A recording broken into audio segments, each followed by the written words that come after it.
The U.S. is shipping emergency supplies to India as one of several nations being crushed by new cases of COVID-19. CBS News senior foreign correspondent Elizabeth Palmer has more on the pandemic situation overseas. Mass vaccination is at last bringing COVID under control in Europe, but there are hot spots across the world, first and foremost right now in India. Yesterday, it set a grim record, more than 400,000 new cases.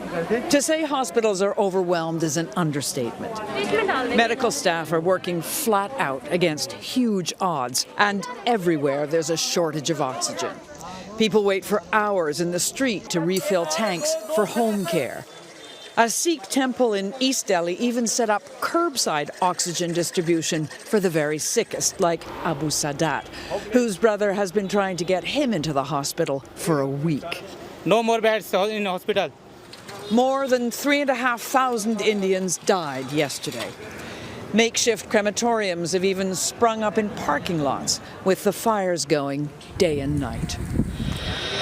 International aid, including oxygen from the U.S., is arriving, but not enough to end this crisis anytime soon. The other hot spot on the planet is Brazil, with a per capita death rate right now even higher than India's. And the virus is still spreading fast, thanks to people obeying rules on mask wearing and social distancing sporadically or not at all. Speaking of no social distancing, how about this? A government-sponsored rave. 3,000 young people tested to make sure they didn't have COVID were invited to party in Liverpool.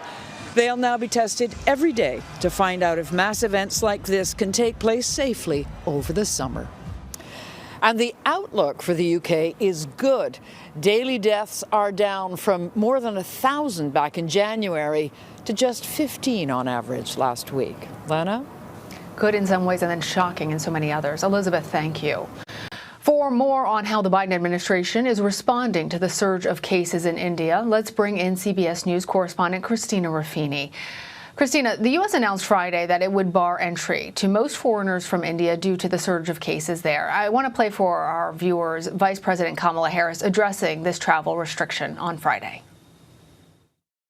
We have announced that there's going to be a travel restriction starting on Tuesday on the advice of the Centers for Disease Control, our COVID-19 experts, medical experts, our national security advisors. It is important to note, as I said earlier, that we have a responsibility as the United States, in particular as it relates to the people that we have partnered with over the years, to step up when people are in a time of need. Tonight, in fact, we're going to be sending a plane with supplies that will include oxygen and with an expectation that that will provide some level of relief. I want to talk about those aid shipments in just a moment. But first, Christina, what more can you tell us about the decision to bar travel from India and who this will impact? Well, it wasn't taken lightly. India is a strategic ally in the Asia Pacific. It's a nation that the Biden administration has really been making ovation towards. You know, they're trying to get these coalitions of partners, of allies together to help push back against countries like China in the region. So it was something that they knew would be disruptive. It would be disruptive to travel, it would be disruptive to business. And there's always the diplomatic angles. It's just, just people don't like it because there's a stigma attached with it. However, as you heard the Vice President say, the CDC and the advisors said it had to be done because the caseload in India is so disturbing. And now that there's finally seeming like there's an inch of control about COVID in the United States, they don't want to risk that by having travelers from India, especially anyone who might have these secondary and third strains coming in and sparking new outbreaks, just as the domestic situation is starting to get under control. Well, the United States began shipping critically needed supplies to India last week, but it comes after the U.S. faced accusations of hoarding vaccines. What more can you tell us about the kind of aid U.S. officials are sending, Christina? So the shipment to India is $100 million worth of aid. It includes a lot of things, but the main things that people are looking for right now in India is it contains oxygen, right? It has oxygen tanks and oxygen generators, which are so desperately needed. I've heard stories this week from friends of friends who knew kids from college who are on college websites because they'd gone to college in the States saying, if anybody knows anybody who could get, an oxygen tank to me in India, please let me know. because the situation is so dire. So those are the things that are really needed. However, the Indian government and sources in the Indian government have said that is what they need right now, but what they need long term is more vaccinations. Now, the U.S. also announced that it will have Americans working with Indian production companies to help them ramp up their own ability to produce these vaccines. The goal is to have India itself be able to produce 1 billion doses by 2022.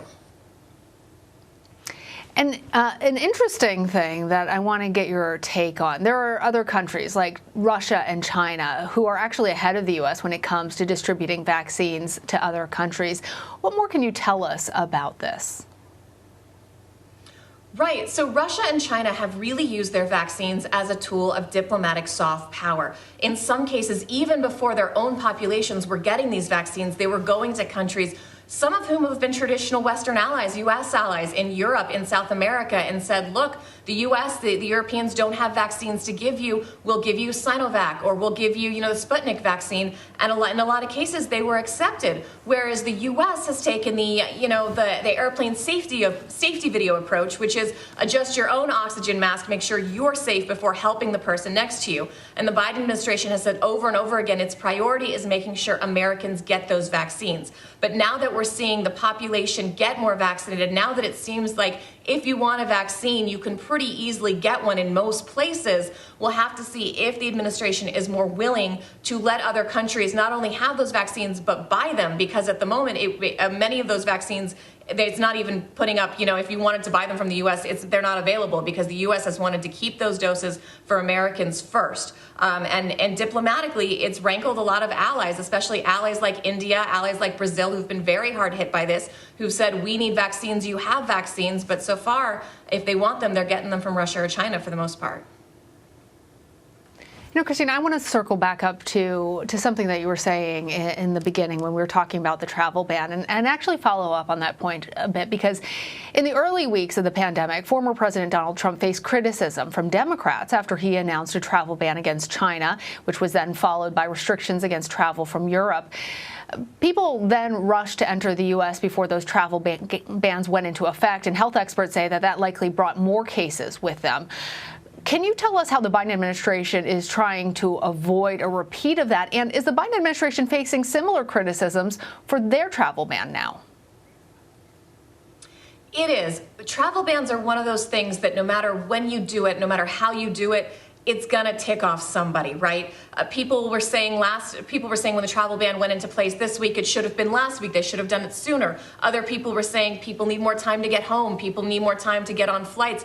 There is always this rush for the doors when these travel bans are announced because, as we saw at the beginning of COVID, when Americans were stranded all over the world, these decisions come down very, very quickly and the flights go away and people get stuck and stranded in place. The State Department had to basically airlift Americans from countries all over the world at the start of COVID because the country said, that's it, we're doing travel bans, no one in or out, and Americans had no way to get in or out except for flights organized by the U.S. government.